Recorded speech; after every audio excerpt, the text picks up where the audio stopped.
So if I bury charcoal in the soil, how long does that carbon stay sequestered? How good of a method is that for trapping the carbon long term?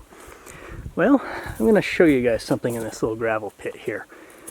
You see, these are flash flood deposits.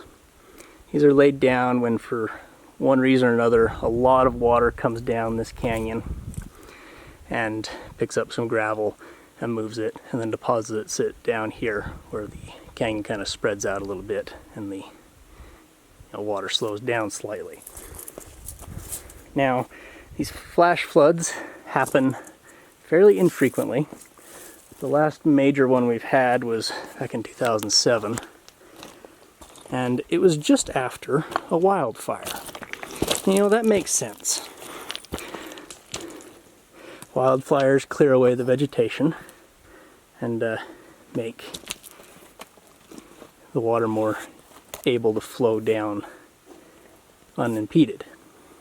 And you can actually see some of these lines in the rock are quite a bit darker than others. See, there's one right here. It's pretty good.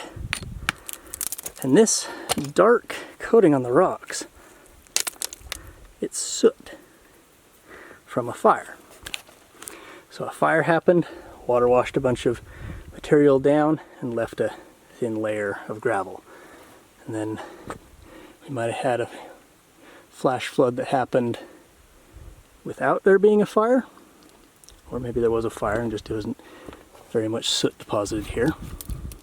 Maybe the soot blew away or washed away.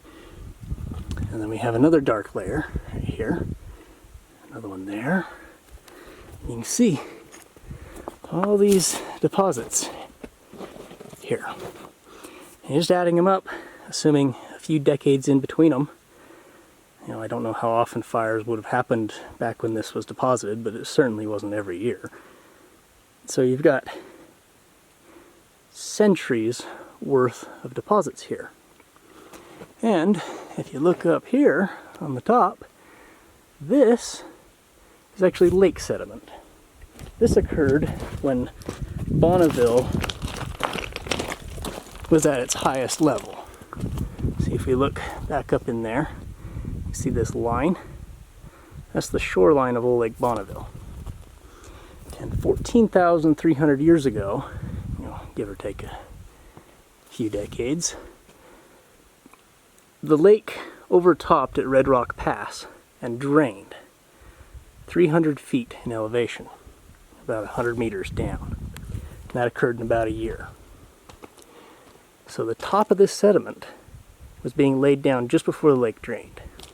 That would put the top of this at an age of 14,300 years.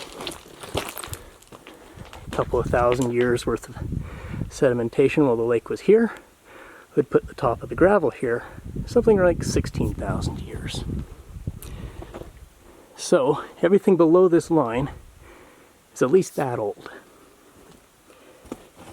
And I've already dug out a little bit here. You can actually see some little black specks. See those? Those, I'll dig some out and we'll get it under a microscope here in a little while. Those little black specks are little bits of charcoal from the fire that allowed the flash flood to occur. See what happens if I rub it with my finger. Yep.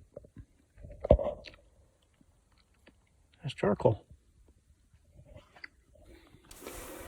And this is something like between 16,000 and 20,000 years old. And when you look at the charcoal under the microscope, it looks just as fresh and new as the day it was put down. So that kind of shows you how long it can last. Now, of course, these conditions are a little bit different than what you would find out in a field where there's lots of biological activity. And I've seen people, put isotopically labeled carbon in such conditions, and they got numbers between several hundred and several thousand years for a half-life, which, considering that I can see that carbon has lasted this long, that makes sense. So, as a method of storing the carbon may not last forever, but in terms of human timescales, it may as well be.